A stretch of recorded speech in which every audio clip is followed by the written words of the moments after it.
Going to talk about microarray.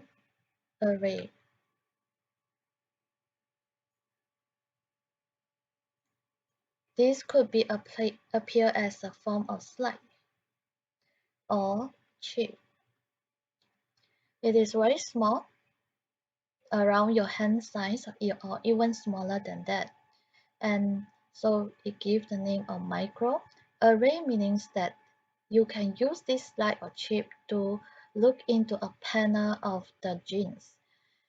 So for this, you can at one time you can look into thousands of genes. So it is slightly different from your PCR or Southern blotting. At max also you can look into 10 genes, but microarray allow you to look into thousands of the genes at one time. Microarray will look something like this. Let's say this is a chip or microarray. Now inside it they have a very small tiny hole. You have thousands of them in this chip.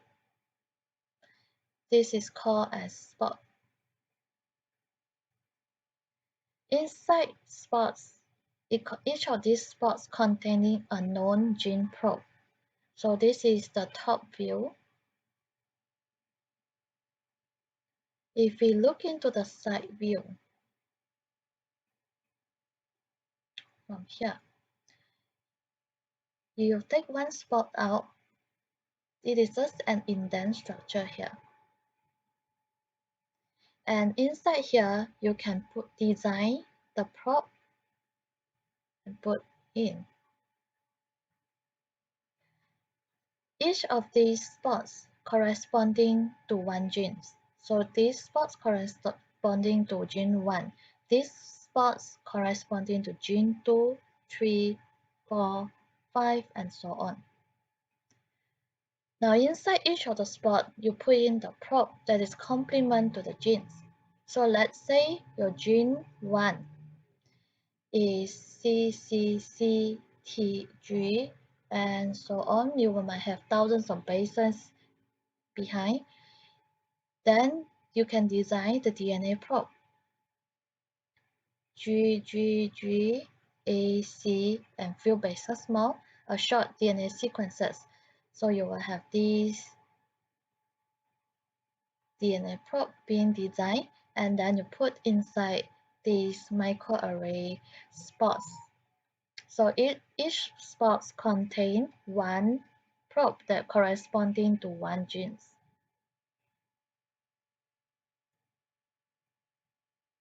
Right now we will look into the functions of microarray. They have two main functions. The first function is allow you to compare genes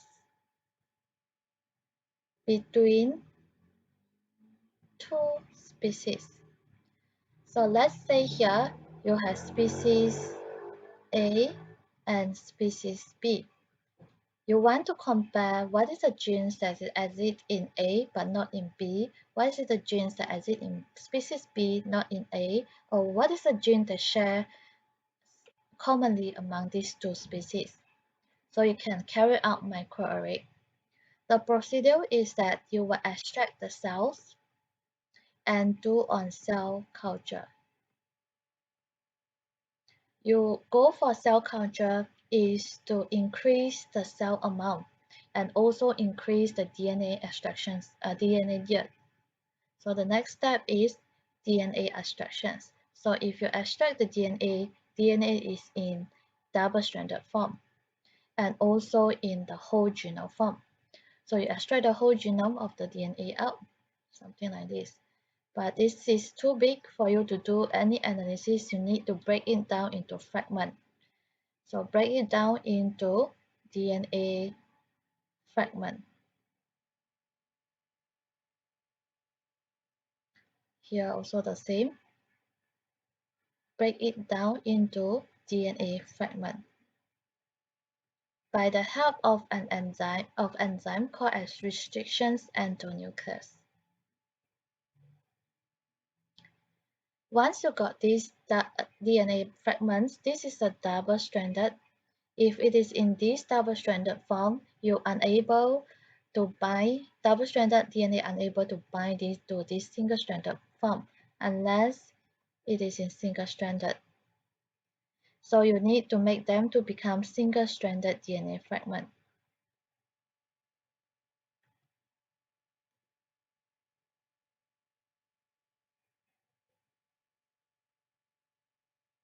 Once you have this single-stranded DNA fragment, the next step is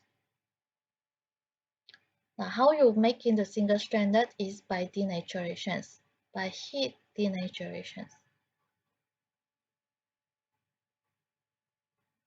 This is also the same by heat denaturations.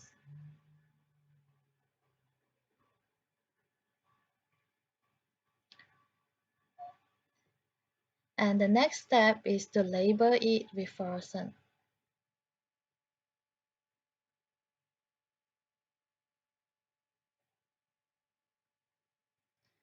So now you will have multiple of these DNA fragments that are already restricted.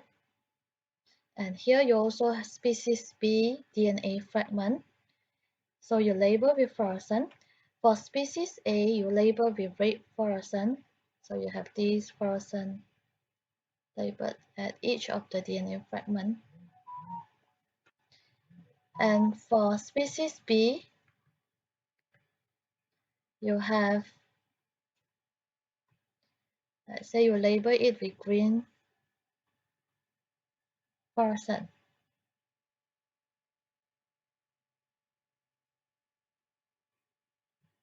So the next step after you label them with fluorescent is to hybridize them with a microarray probe. This is the microarray that have many tiny spots inside that you already put in the probe complementary to each gene. So you have many tiny spots inside. And you allow these DNA fragment mixed together and then you pour on this microarray plate. Allow hybridization process. And the next thing is after hybridizations, you will need to visualize using scanner. Using scanner that contain UV light. And they will give you the results. The result will look something like this. Let's do only 4 spots to analyze. So we have 1, 2, 3, 4 here. These 4 spots represent different genes. Gene 1, 2, 3, and 4. Now we will look into here. Let's say the spots number 1 here is no fluorescent, no color. And the second spot is red in color. The third spot is green in color. And the fourth spot is yellow in color. What does all this color means?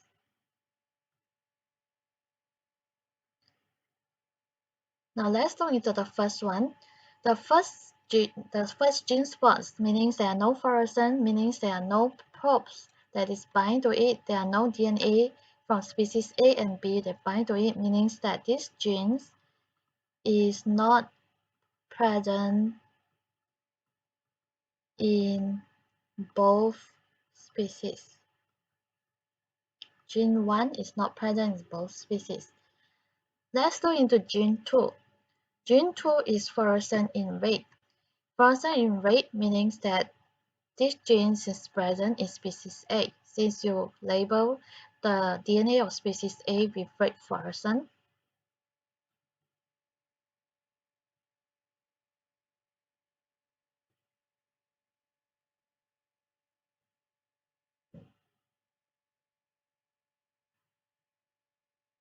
In spots number 3, gene present in species B.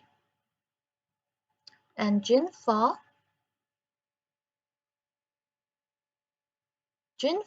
if it is yellow in color, meaning that both red DNA, the species A and species B DNA also bind and complement to these spots. And so gene 4 is present in both species. So this is not present in both species. So you have gene 1, 2, 3, 4 here. Based on the color, you can tell out whether the genes is present in species A or B or not present in them or present in both species. So this is the functions of the microarray that is help you to compare the genome between the species. Another functions of the microarray is to help you to find out, to detect the gene expressions. They can tell out which genes are expressed into protein, which genes are not. In this case, you should know what is the centrosome. It is where the DNA transcribed into mRNA and translated into protein.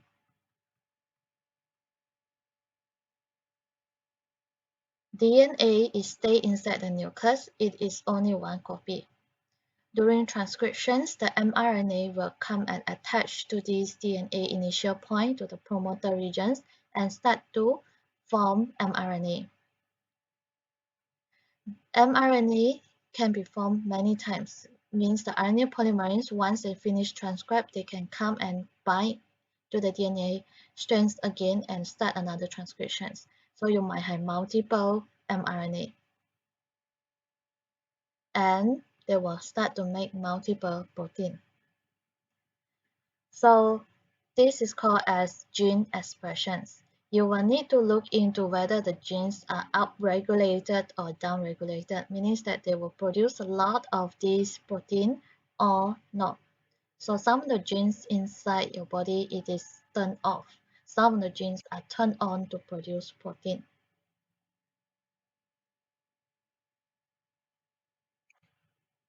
So how you can detect this? You are not going to detect the protein because protein don't have complementary bases. You can't design a DNA probe that detect protein. And you can't really detect the DNA here because even you take two cells out, one cancerous cells, one normal cells, normal skin cells, and compare, their DNA is just the same. They are different by their amount of mRNA and protein. So we will detect on the mRNA to look if this DNA is turned on or turned off. The procedures, you can take normal skin cells, extract the compare with the cancerous skin cells.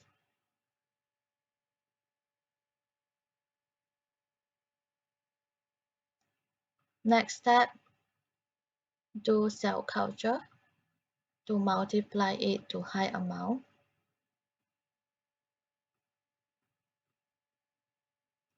And in this case, since you are looking on the gene expressions, extract mRNA.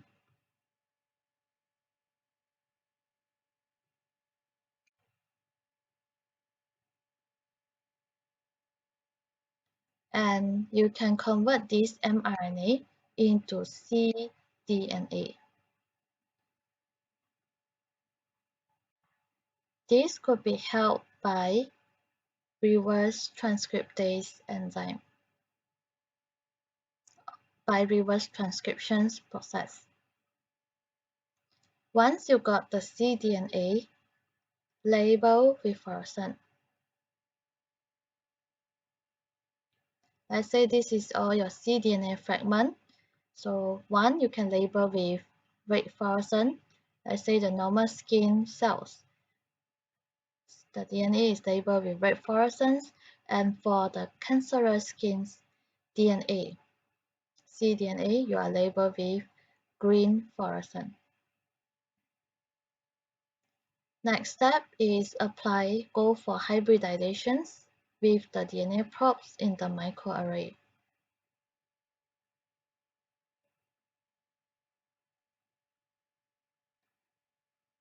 So put these two mixture inside here and then go for visualizations using UV light.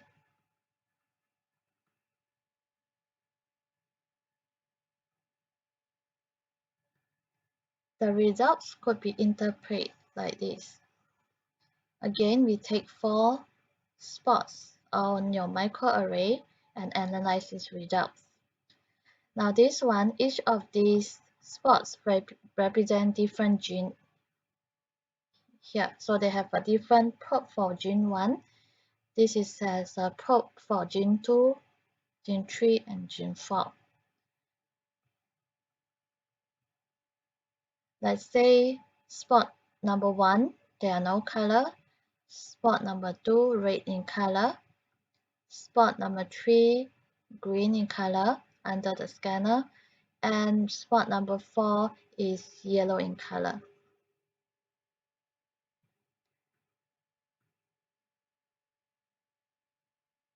So this means that gene 1 are not being expressed in both cells. If it is red in color, meaning they are expressed in, so what is the cells that you label with red fluorescent?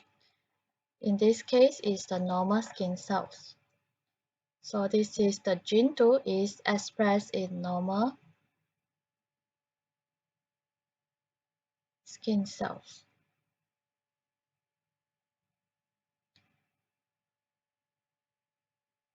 Number 3, gene number 3 is in green color, so you label cancerous skin cells with green fluorescence.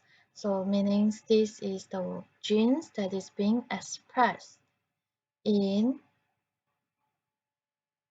cancerous skin cells.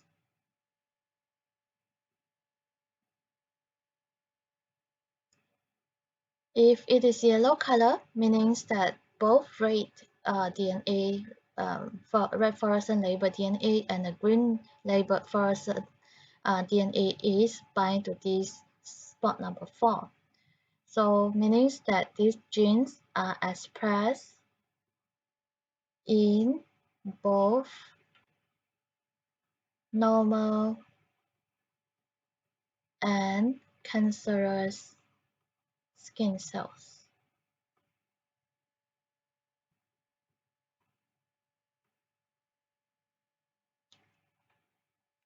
This one is normal because since both of them are skin cells, they must share some same metabolism. So they will have expressed most of the genes similarly. So they will both express these genes. This is the one that we were more concerned because these genes is only expressed in cancer skin cells or cancer cells, meaning that if these genes might get some mutations and they express differently with the normal cells, this might be the cause of cancerous cells formations or might be the cause of tumor. So the protein that it developed will be investigated, and if it is the main of the cause of the tumor cells formations, cancerous cells formations, then anti-protein drug can be developed in order to treat these cancer cells. So you have know about the two functions of microarray. Microarray can be used to compare the genome of the two closely related species, or it can be compare the genes expressions profile of two types of cells. The two cells, one you can compare between normal and cancer cells. So it is very important in cancer research.